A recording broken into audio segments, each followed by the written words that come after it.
Kethvar stood in the briefing room of the Zilani Command Center, his forearms folded behind his back as Commander Velthon explained his new mission. The pale blue walls around them hummed with data streams and star charts, but Kethvar's attention focused entirely on the holographic display showing a small yellow star system called Kepler 442.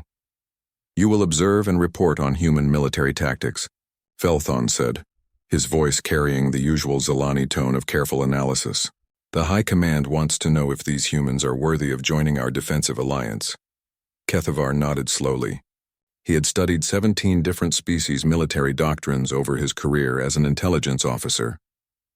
Each species had their own approach to warfare, but they all followed certain basic rules of engagement that made sense to civilized minds. The Draxians used overwhelming technological superiority. The Kalari preferred defensive strategies with minimal casualties. The Morphians relied on stealth and precision strikes, all logical approaches. "What do we know about human warfare?" Kethvar asked. Velthon's expression darkened slightly. "Very little. They have been part of galactic society for only 200 years. Their technology is primitive compared to ours, but they have won several conflicts against more advanced enemies. The Vorthak Empire has been unable to defeat them despite having superior numbers and weapons. The Vorthak were known throughout the galaxy as ruthless conquerors who used fear and overwhelming force to break enemy morale. If humans could stand against them, there might be something worth studying." "Your transport leaves in 6 hours," Velthon continued. "You will join the human vessel UNS Defiance as it travels to the Kepler 442 system. There is apparently some kind of siege situation involving Vorthak forces and a human mining colony." Kethvar spent the next few hours reviewing what little data the Zilani had on human military organization. Their ship seemed crude but sturdy, built like metal boxes with weapons attached. Their command structure appeared chaotic, with individual officers making decisions that should require approval from higher authority. Most puzzling of all, their casualty rates in previous conflicts were extraordinarily high, yet they continued fighting until victory was achieved. The journey to meet the human ship took 2 days aboard a Zilani fast courier. When Kethvar first saw the UNS Defiance through the viewport, he was struck by how different it looked from Zilani vessels. Where Zilani ships were smooth and elegant, designed for maximum efficiency, the human ship looked like it had been built to survive being hit by meteors. Thick armor plating covered every surface, and weapon ports dotted the hull like angry eyes. Boarding the human ship was an experience that challenged every assumption Kethvar had about proper military protocol. The airlock opened to reveal Captain Jake Morrison, a tall human with graying hair and scars on his hands that spoke of long experience with violence. He wore a simple uniform with minimal decoration, nothing like the elaborate dress of Zilani officers. "Welcome aboard, Kethvar," Morrison said, extending his hand in the human gesture of greeting. "I hope you find what you're looking for out here." As Morrison led him through the ship's corridors, Kethvar noticed how the crew behaved. Zilani military personnel maintained strict hierarchy and formal communication at all times. These humans called each other by first names, made jokes during duty hours, and seemed to treat their captain more like a respected friend than a superior officer. "This is Lieutenant Commander Lisa Chang, our tactical officer," Morrison said, introducing a compact woman with sharp eyes and quick movements. "She'll be your liaison during the mission." Chang smiled and shook Kethvar's hand with surprising strength. "The captain says you want to learn about human military doctrine. I have to warn you, it might not make much sense at first." She led him to a briefing room where holographic displays showed the Kepler 442 system. 3 asteroid mining stations orbited the main planet, with a small human colony called Haven's Rest on the largest asteroid. Vorthak forces had surrounded the system with a fleet of warships, cutting off supply lines and demanding surrender. Standard galactic response would be to negotiate or request assistance from allied forces, Chang explained. "The Vorthak have us outnumbered 3-1, and they control the high ground around the asteroid belt. What will humans do instead?" Kethvar asked. Chang's smile became something that made Kethavar's spine tingle with unease. "We're going to break their siege and drive them out of the system. But the tactical situation is impossible," Kethvar protested. "Your forces are outnumbered and lack positional advantage." "That's what makes it interesting," Chang replied. "See, Other species fight to minimize losses and maximize tactical advantage. Humans fight to win, regardless of cost. She brought up a new display showing human battle doctrine. Kethvar stared at concepts that seemed to contradict everything he knew about warfare. Acceptable losses was listed as a standard planning parameter. Fighting withdrawal was described as a tactical victory. Most disturbing was something called death before dishonor, which seemed to suggest that humans would rather die than surrender. "I don't understand," Kethvar said. "How can death be preferable to tactical retreat?" Chang studied him for a moment as if trying to decide how much to explain. "Have you ever had something you cared about more than your own life?" The question puzzled Kethvar. Zilani culture valued individual survival and logical decision-making above all else. Personal survival ensures the continuation of one's contribution to society. How can death serve that purpose? Sometimes the things we're fighting for are more important than whether we personally survive to see the victory, Chang said. "The people on Haven's Rest are counting on us. If we retreat or negotiate, the Vorthak will enslave or kill them. That's not acceptable." As the ship approached the battle zone, Kethvar observed the crew preparing for combat. Unlike other military forces he had studied, these humans seemed almost eager for the coming fight. They checked their weapons with practiced efficiency, shared stories and jokes to calm their nerves, and displayed a casual familiarity with violence that disturbed him. In the ship's armory, he watched Sergeant Pete Collins explaining to younger soldiers how to use explosive charges in close combat. "Remember, if you're about to be captured, you take as many of them with you as possible," Collins said matter-of-factly. "Better to die fighting than live as a slave." The younger soldiers nodded as if this was perfectly reasonable advice. Kethvar returned to his quarters that night with a growing sense of unease. These humans spoke of death and sacrifice as casually as Zilani discussed weather patterns. Either they were the bravest species he had ever encountered, or they were completely insane. Tomorrow, when the fighting began, he would discover which interpretation was correct. Kethvar sat in his quarters aboard the UNS Resilience, the only human ship that had survived long enough to retrieve him from the wreckage of Admiral Mitchell's task force. Around him, the ship hummed with activity as the crew prepared for their return journey to human space. In 3 weeks of observation, he had witnessed the complete destruction of 2 human fleets and the deaths of over 8,000 human military personnel.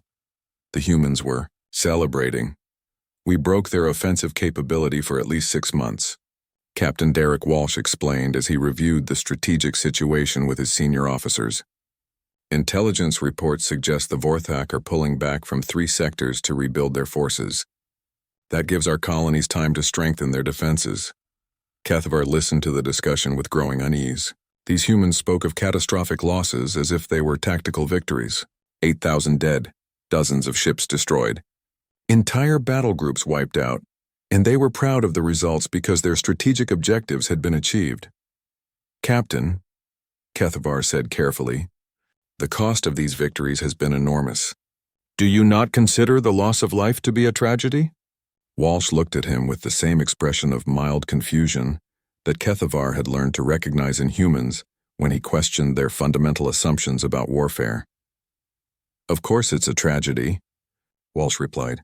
"Every person who died had a family, friends, dreams for the future. But they died protecting something bigger than themselves.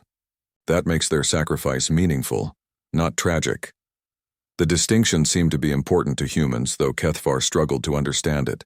In Zilani culture, death in battle was considered a failure of planning or leadership. Here, humans treated it as the highest possible expression of individual worth. His understanding deepened during the memorial service for Admiral Mitchell and the crews of the destroyed task force. Kethvar expected to observe grief, regret, perhaps questioning of the tactics that had led to such massive casualties. Instead, he witnessed something that filled him with a deeper terror than any battle he had observed. The service took place in the ship's main cargo bay, converted into a chapel with the flags of destroyed vessels hanging from the overhead. Nearly 200 surviving crew members gathered to honor their fallen comrades. But the ceremony felt more like a celebration than a funeral. Commander Lisa Chang, who had survived the destruction of her ship and was now serving as the Resilience's executive officer, delivered the primary memorial address. Her words contained no hint of regret or sorrow for the tactical decisions that had led to the deaths of thousands. They died so that others might live free, Chang said, her voice carrying throughout the silent compartment. Admiral Mitchell knew the odds when he ordered the attack at Kepler's gate. Captain Wright knew the risks when she rammed her ship into enemy forces. Lieutenant Rivera understood the cost when he took those shuttles into certain death. She paused, looking out over the assembled survivors before continuing. They made those choices not because they wanted to die, but because they believed that some things are worth dying for. Freedom, justice, the right of peaceful people to live their lives without fear. We do not mourn their sacrifice. We pledge to make it meaningful. The response from the crew was not the grief-stricken silence that would have followed such losses in Zilani society. Instead, 200 voices joined together in something that sounded like a battle hymn, promising to continue the fight that their dead comrades had begun. As the ceremony concluded and crew members returned to their duties, Kethavar realized that he was witnessing the fundamental difference between humans and every other species he had studied. Other races fought to preserve their civilization. Humans fought as if the continuation of their individual lives was secondary to the continuation of their values. He spent the journey back to human space compiling his final report, struggling to find words that would convey the implications of what he had observed. The humans had achieved complete strategic victory in the Kepler 442 campaign, driving Vorthak forces out of 6 star systems and crippling their offensive capability for months to come. The cost had been 2 complete battle fleets and the lives of nearly 10,000 military personnel. By any reasonable standard, it should have been considered a catastrophic defeat. Yet human military leadership was already planning their next offensive, confident that their approach to warfare would eventually lead to total victory over the Vorthak Empire. We fight differently than most species, Captain Walsh explained during one of their final conversations. Other races try to minimize their losses and maximize their advantages. We fight to win regardless of cost. But surely there must be some limit, Kethavar protested, some point where the price becomes too high to pay. Walsh considered the question seriously before answering. There are lines we won't cross, principles we won't compromise. But when it comes to defending those principles, there is no price too high. We would rather face extinction than accept slavery. The casual way he spoke of species-wide extinction as a preferable alternative to defeat made Kethavar's blood run cold. These humans were not simply brave or determined. They were the most dangerous military force in the galaxy, not despite their mortality, but because of how they had embraced it. His final report to the Zilani High Command filled over 300 pages of detailed analysis, but the conclusion could be summarized in a single paragraph that would reshape galactic politics for generations to come. Humanity represents a fundamental shift in the nature of galactic warfare. They have developed a military doctrine based not on preserving individual lives or minimizing casualties, but on achieving strategic objectives regardless of cost. When faced with impossible odds, every other known species will eventually surrender to preserve some portion of their population. Humans will fight to the last individual rather than accept defeat, because they would rather face extinction than compromise their principles. He transmitted the report along with complete battle recordings and tactical analysis to the Zilani Confederacy, then added a personal recommendation that sent shockwaves through the galactic intelligence community. Humanity should be invited into our defensive alliance immediately, not because we can use them as allies, but because we cannot afford to have them as enemies. They are the most dangerous military force in the galaxy, and their approach to warfare will eventually force every other species to adapt or face conquest. As the UNS Resilience approached the Zilani border station, where Kethavar would transfer to his own ship, he made his final log entry about the human military forces he had observed. I was sent to study human tactics and determine their suitability as allies. What I discovered challenges every assumption about the nature of warfare that has guided galactic civilization for millennia. Humans do not simply fight wars. They have become war itself, transforming their own mortality into a weapon that no other species can match or counter. He paused in his recording, looking out at the stars that now seemed somehow different than they had when his mission began. The Vorthak Empire believes that fear and overwhelming force can break any enemy's will to resist. They have never encountered a species that considers death preferable to surrender. When they do, I believe they will discover that they have been fighting the wrong kind of war against the wrong kind of enemy. His final words would prove prophetic. Within 6 months, human forces launched a coordinated offensive that drove Vorthak forces out of 47 star systems. The war that galactic strategists had predicted would last decades ended in 18 months with the complete collapse of the Vordak Empire. But Kethavar's report had already achieved its purpose. The Zalani Confederacy extended an immediate invitation for humanity to join their defensive alliance, followed quickly by similar offers from 12 other galactic powers. Not because they particularly wanted humans as allies, but because the alternative was too terrifying to contemplate. The galaxy had learned what Kethavar discovered during those 3 weeks of observation. When humans went to war, they did not fight to minimize their losses or preserve their forces. They fought to win, regardless of the cost, with a determination that transformed individual mortality into species-wide strength. And that, more than any weapon or technology, made them the most dangerous force the galaxy had ever seen. The final revelation came during the Battle of Kepler's Gate, where Admiral Gary Mitchell commanded a human task force against a Vorthak fleet that outnumbered them 3-1. Kethavar stood in the flagship's command center, watching displays that showed an impossible tactical situation developing in real time. 48 Vorthak warships had emerged from hyperspace at the system's main jump point, moving in perfect formation toward the human-controlled mining stations. Admiral Mitchell had only 16 ships to defend against them, and retreat was impossible because civilian evacuation transports were still loading refugees from 3 orbital platforms. "Admiral," reported Captain Susan Wright from the tactical station, "enemy fleet will reach firing range of the evacuation ships in 4 hours. Civilian transports need at least 6 hours to complete loading operations." Kethavar expected Mitchell to order an immediate fighting withdrawal, trading space for time while the civilians escaped. Instead, he watched the Admiral study the tactical display for exactly 30 seconds before making a decision that defied every principle of military strategy. "All ships, this is Mitchell. We're going to attack." The words hung in the air like a physical presence. Attack a fleet 3 times their size with no tactical advantage and no possibility of reinforcement. Kethavar felt his understanding of human psychology shift into entirely new territory. "Sir," Wright said carefully, "recommend we reconsider." The odds are what they are," Mitchell interrupted. "Those people are counting on us to buy them time. We're going to give them all the time they need." What followed was the most sophisticated display of military insanity that Kethavar had ever witnessed. Instead of concentrating his forces for maximum impact, Mitchell divided his small fleet into 4 separate groups and ordered them to attack simultaneously from different vectors.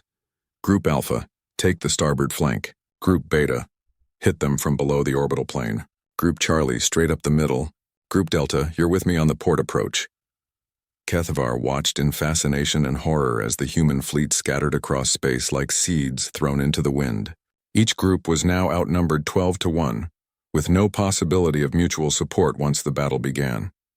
It was either the most brilliant tactical maneuver he had ever seen, or the most spectacular suicide in galactic military history. "Admiral," Kethavar said, "this deployment makes coordination impossible. Each group will be fighting independently." Mitchell smiled with the expression of a man who had just been dealt a perfect hand in a game where the stakes were measured in lives. "That's the point. The Vorthak are used to fighting enemies who think like them, who value coordination and careful planning. They won't know how to respond to 4 separate battles happening at once." The engagement began when Group Charlie, led by Captain Wright in the UNS Intrepid, crashed into the center of the Vorthak formation like a meteorite hitting a city. Wright's 4 ships opened fire at point-blank range, causing massive damage before the enemy could react to their presence. Kethavar watched Wright's tactical display as her ship lost main engines to concentrated enemy fire. Instead of withdrawing or requesting assistance, she used the gravitational pull of a nearby asteroid to slingshot her disabled vessel into the enemy formation, turning the Intrepid into a guided missile aimed at a Vorthak heavy cruiser. "This is Wright. Main propulsion is gone, but we're still mobile. Initiating ramming attack on target designation 7. The Intrepid struck the enemy ship amidships, punching through its hull and detonating both vessels in a fireball that could be seen from the civilian evacuation platforms. Wright and her crew of 200 died instantly, but their sacrifice eliminated one of the enemy's most powerful ships and threw the Vorthak formation into chaos. Group Beta, exploit the opening, Mitchell ordered without pause to mourn Wright's death. All units, remember that every minute we keep fighting is another minute for the civilians to escape. Group Beta, commanded by Lieutenant Commander Paul Rivera, found themselves facing 8 Vorthak ships after the enemy repositioned to counter Wright's sacrifice. Rivera's cruiser took massive damage in the first exchange, losing weapons and life support systems. Admiral, this is Rivera. My ship is combat ineffective and you're ordering us to retreat. I'm transferring command to my tactical officer, Lieutenant Helen Carter. Rivera out. Kethavar stared at the communications display in confusion until he realized what had happened. Rivera had declared himself personally combat ineffective while leaving his ship operational under Carter's command. This allowed him to interpret his orders creatively while technically following them to the letter. This is Carter assuming command of the Cumberland. Rivera and a volunteer crew are taking shuttles to continue the engagement. Cumberland is withdrawing as ordered. Rivera led 18 volunteers in 3 shuttles straight into the heart of the enemy formation, using their small size and speed to avoid defensive fire while targeting critical systems. His tiny force succeeded in disabling 2 Vorthak destroyers before being overwhelmed, buying precious time for the evacuation operation. The most shocking display came from Group Delta, where Admiral Mitchell found himself commanding the final 4 human ships against 12 Vorthak vessels. When his flagship lost main weapons, Mitchell made a decision that perfectly demonstrated the human approach to impossible situations. All ships, this is Mitchell. We're going to show these Vorthak what happens when they threaten human civilians. Prepare for close assault. Instead of maintaining firing distance where his ships might survive longer, Mitchell ordered a point-blank attack that would ensure massive casualties on both sides. His 4 ships charged directly into the enemy formation, trading firepower at ranges where armor and shields provided no protection. The UNS Washington, commanded by Captain Robert Hayes, lost life support and main power, but continued firing using emergency batteries until its ammunition was exhausted.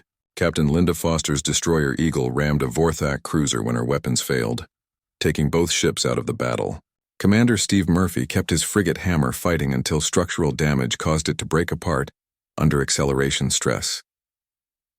Mitchell's flagship endured until the very end, trading fire with 3 enemy ships simultaneously, while coordinating the actions of units that existed now only as debris fields and memorial markers. When the bridge lost power, he continued issuing orders from engineering. When engineering was destroyed, he used a portable communicator to direct the final assault from a life pod. All remaining units, this is Mitchell. Civilian evacuation is complete. You are authorized to withdraw. But there were no remaining units to withdraw. Every human ship in the task force had been destroyed or disabled. 48 Vorthak vessels had been reduced to 7 damaged survivors, limping away from what should have been an easy victory. The battle ended with complete tactical defeat. For the human forces, an absolute strategic victory. Every human warship was gone, along with nearly 3,000 crew members. But the civilian evacuation had been completed successfully, and the Vorthak fleet was so damaged that it posed no threat to human territories for months to come. Kethavar found himself rescued from the wreckage of the flagship by a human search and rescue team 3 hours after the battle ended. As medical teams treated his minor injuries, he overheard conversations that crystallized his understanding of what made humans so terrifying as opponents. Mitchell got all the civilians out, reported the rescue team leader to his superiors. Mission accomplished. There was no discussion of the catastrophic ship losses or massive casualties. The only thing that mattered was that the mission objectives had been achieved. 3,000 human deaths were considered an acceptable price for saving 50,000 civilian lives. As Kethavar was transferred to a medical transport, he realized that his evaluation of human military capabilities was fundamentally flawed from the beginning. He had been thinking of humans as a species that fought wars. What he had actually discovered was a species that had become war itself. They did not fight to preserve their ships or protect their soldiers or minimize their losses. They fought with the total commitment of a people who would rather face extinction than accept defeat. Every human soldier was trained to continue the mission regardless of personal cost. Every officer was prepared to sacrifice their life and the lives of their subordinates if the tactical situation demanded it. Most terrifyingly of all, they did this not from desperation or fanaticism but from a cold, calculated understanding that this approach to warfare was more effective than any alternative. They had turned the thing that other species feared most about war, the possibility of death, into their greatest strategic advantage. The Battle of Kepler's Gate had shown Kethvar something that would haunt him for the rest of his life. When humans faced impossible odds, they did not surrender or retreat or negotiate. They attacked with everything they had, accepting total destruction as a preferable alternative to failure. And somehow, impossibly, they won. 3 days after the victory at Haven's Rest, Kethvar began to understand that what he had witnessed was not an aberration, but a glimpse into something far more systematic and terrifying. The human fleet had moved to Vorthak Station Omega, a massive military installation that controlled 3 jump routes through the sector. Standing in the observation deck of the UNS Defiance, Kethvar watched human ground forces prepare for what Lieutenant Commander Chang casually referred to as a standard assault operation. The station housed nearly 10,000 Vorthak soldiers and was protected by energy shields that could withstand orbital bombardment. Any reasonable military force would spend weeks developing a careful siege strategy. The humans planned to take it in 18 hours. Key is simultaneous pressure on multiple fronts, explained Marine Colonel Amy Torres as she briefed her officers. Torres was a compact woman with steel-gray hair and scars that told stories of dozens of previous battles. We hit them from 6 directions at once, keep them from coordinating their defense. Kethvar studied the tactical displays showing the assault plan. What he saw violated every principle of military strategy he had ever learned. Instead of concentrating their forces for maximum impact, the humans were spreading their already limited numbers across half a dozen separate attack vectors. Each group would be outnumbered and isolated, with no possibility of mutual support. Colonel, Kethvar said carefully, this deployment leaves each assault group vulnerable to being surrounded and destroyed, individually. Torres looked at him with the same expression of mild confusion that he had seen from other humans when he questioned their tactics. That's the point. If the Vorthak concentrate their forces to destroy one group, it opens up opportunities for the others. If they spread out to cover all approaches, none of our groups face overwhelming opposition. But what happens to the group that gets surrounded? They do their job and hold position until the mission is complete. The casual way she spoke of condemning soldiers to certain death made Kethvar's skin crawl. In Zelani military doctrine, the preservation of individual units was a primary concern. Commanders who unnecessarily sacrificed their subordinates faced court-martial and disgrace. The assault began before dawn, station time. Kethvar accompanied the command group as they established a forward position on an asteroid overlooking the station. From there, he could monitor all 6 assault teams as they approached their targets.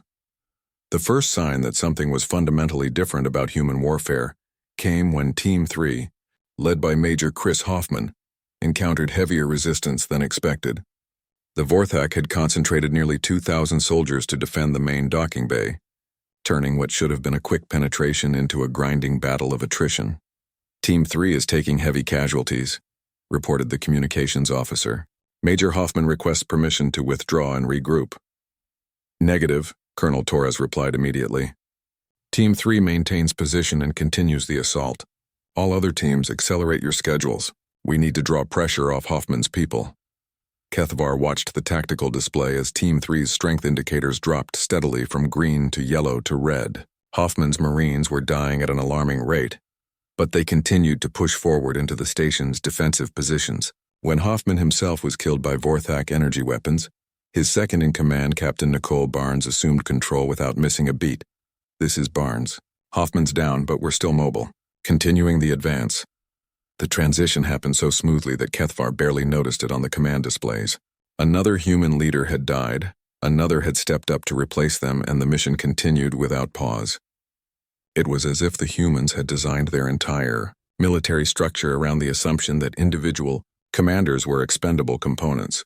The breakthrough moment came when Team 5 discovered that Vorthak forces were using human prisoners as shields around the station's power core. The prisoners were colonists captured during previous raids, chained to vital equipment to prevent human attacks on critical systems. Captain Nicole Barnes, now in command of the combined Teams 3 and 5, requested instructions. The video feed showed dozens of human civilians, including children, positioned around the power generators that kept the station's defenses operational. Kethvar expected Torres to order a careful rescue operation or attempt to negotiate for the prisoner's release. Instead, he watched in horror as she made a decision that froze his blood. Barnes, you are authorized to proceed with the assault on the power core. Minimize civilian casualties where possible, but do not let enemy tactics delay the mission. Understood, Colonel. Moving to assault positions. Kethvar could not believe what he was hearing. Colonel, those are human civilians, your own people. Torres turned to look at him with an expression of infinite sadness mixed with steel resolve. Yes, they are our people. And if we let the Vorthak succeed here, thousands more of our people will die in future attacks. We save who we can, but we do not let evil succeed because it hides behind innocence. The assault on the power core proceeded with surgical precision. Barnes led her Marines in a carefully coordinated attack that disabled the station's defenses, while minimizing but not eliminating civilian casualties. 17 prisoners died in the crossfire, a number that would have ended the career of any Zelani commander. Barnes reported the successful completion of her mission in the same calm tone she might have used to report the weather. Power core secured, station defenses down, civilian casualties were 17 killed, 23 wounded, requesting medical teams for prisoner evacuation. As the battle continued around them, Kethvar began to understand that he was witnessing something that challenged his most basic assumptions about the nature of warfare. Human military doctrine was not chaotic or primitive as it had first appeared. It was the most ruthlessly effective system he had ever encountered, precisely because it was built on principles that other species found psychologically impossible to implement. The Zelani fought to preserve their civilization while minimizing losses. The Draxians fought to demonstrate technological superiority. The Kalari fought to protect their territory with minimal casualties. All of these approaches shared a common assumption, that individual lives had value that needed to be weighed against military objectives. Humans fought as if the mission was more important than the lives of the individuals carrying it out. They were willing to accept casualties that would paralyze other species, to sacrifice their own people when tactical necessity demanded it, and to continue fighting even when victory seemed impossible. When Team 6 became trapped in the station's lower levels with no chance of escape, their commander, Lieutenant Jerry Walsh, made a decision that perfectly illustrated the human approach to warfare. Instead of surrendering or requesting rescue, he used his team's remaining explosives to collapse a critical support structure, bringing down an entire section of the station and eliminating hundreds of Vorthak defenders. Walsh and his entire team died in the collapse, but their sacrifice opened the way for the other assault groups to reach the station's command center. The battle ended 16 hours later with complete human victory. Vorthak Station Omega was captured and converted into a human military base, controlling 3 major hyperspace routes and cutting off Vorthak supply lines to a dozen systems. The cost was horrific by any galactic standard. Human ground forces had suffered 43% casualties, with entire units wiped out to achieve tactical objectives. 700 Marines had died to capture a space station, numbers that would have triggered investigations and resignations throughout the Zelani military hierarchy. Colonel Torres filed her after-action report with the same clinical detachment she might have used to describe a training exercise. Objectives achieved within acceptable time parameters. Casualty rates consistent with operational projections. Station is secured and ready for occupational duties. As Kethvar reviewed the battle recordings in his quarters that night, one realization dominated his thoughts. These humans did not simply accept death in battle as an unfortunate necessity. They had systematically weaponized their own mortality, turning their willingness to die into a tactical advantage that no other species could match or counter. The most terrifying part was how normal it all seemed to them. They spoke of death and sacrifice as casually as other species discussed supply logistics. They planned for catastrophic losses as a standard operational parameter. They built their command structure around the assumption that any individual, including their leaders, might die at any moment. Kethvar was beginning to realize that his mission had fundamentally changed. He had come to evaluate whether humans were suitable allies. Now he was documenting something that would reshape how the entire galaxy thought about warfare itself. The battle began at dawn, ship time, when the UNS Defiance dropped out of faster-than-light travel at the edge of the Kepler 442 system. Kepler stood on the bridge next to Captain Morrison, watching the tactical displays show the true scope of the Vorthak forces arrayed against them. 37 enemy warships surrounded the asteroid belt, where Haven's rest colony struggled to survive. The Vorthak had positioned their heaviest vessels near the main shipping lanes, creating an impenetrable wall of firepower. Any reasonable military commander would take one look at these odds and request immediate reinforcement or begin withdrawal procedures. Captain Morrison studied the display for exactly 12 seconds before turning to his communications officer. Signal the fleet. All ships attack formation Delta. We're going in! Kepler felt his blood chill. The human task force consisted of only 14 ships, most of them smaller than the Vorthak heavy cruisers. Standard galactic military doctrine called for at least 2-to-1 numerical superiority before attempting an assault on prepared positions. These humans were about to attack with less than half the enemy's strength. Captain, Kepler said carefully, perhaps a strategic withdrawal would allow time to gather additional forces. Morrison glanced at him with something that might have been amusement. Those people down there don't have time for strategy. They need help now. The human fleet spread out in what appeared to be a completely chaotic formation, instead of maintaining the tight battle lines that allowed for coordinated fire and mutual support. Each ship took an independent course toward the enemy. Kepler watched in growing horror, as the careful formations he had studied in every other military force simply dissolved into dozens of individual units, acting without central coordination. Sir, enemy forces are deploying psionic fear weapons, reported Lieutenant Commander Chang from her tactical station. Kepler knew about Vorthak fear projectors. These devices broadcast waves of pure terror that could paralyze entire crews, causing them to surrender without firing a shot. He had seen recordings of proud Kalari admirals weeping and begging for mercy after exposure to the psychological assault. All ships. This is Morrison, the captain said into his communicator. Fear weapons are active. Remember your training and keep moving forward. The response that came back over the ship's speakers made Kepler question his understanding of human psychology. Instead of panic or requests for orders, individual ship commanders reported their status with what sounded like excitement. This is Commander Danny Rodriguez on the Striker. Fear weapons confirmed, no effect on crew morale. Beginning attack run on target Alpha. Lieutenant Sarah Martinez here on the Falcon. My people are ready to show these Vorthak what fear really looks like. As the human ships closed with the enemy, Kepler witnessed something that challenged everything he thought he knew about warfare. The fear weapons that had broken the will of countless other species seemed to have no impact on the human crews at all. If anything, exposure to the psychological assault made them more aggressive. How is this possible? Kepler asked Chang, who was coordinating targeting data between ships. Humans have been dealing with fear for a long time, she replied without looking up from her console. We learned a long time ago that courage isn't the absence of fear. It's doing what needs to be done despite being afraid. The first real shock came when Commander Rodriguez's ship, the Striker, suffered massive damage from concentrated Vorthak fire. The vessel's main engines failed, life support was compromised, and weapons systems were operating at 20% capacity. Any sensible commander would signal surrender or request assistance. Instead, Rodriguez ordered a boarding assault on the weir. Nearest Vorthak destroyer, Kepler, watched the tactical display in disbelief as damaged. Human shuttles launched from the crippled Striker and flew directly into the teeth of enemy defensive fire. Half of them were destroyed before reaching their target. But the survivors crashed through the Vorthak ship's hull and began fighting their way toward the bridge. Rodriguez is wounded, reported the communications officer.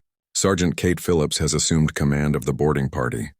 The transition of command happened without pause or confusion.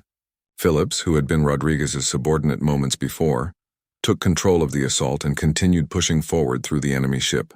When Rodriguez recovered enough to resume command, he found that Phillips had already captured the destroyer's engine room and was working toward the bridge.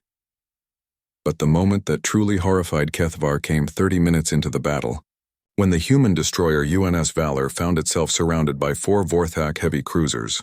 Captain Ben Turner's ship had lost main weapons, shields were failing, and the hull had been breached in 17 places. The crew of over 300 was trapped with no possibility of escape. Turner opened a channel to the entire human fleet. This is Captain Turner on the Valor. We're combat ineffective but still mobile.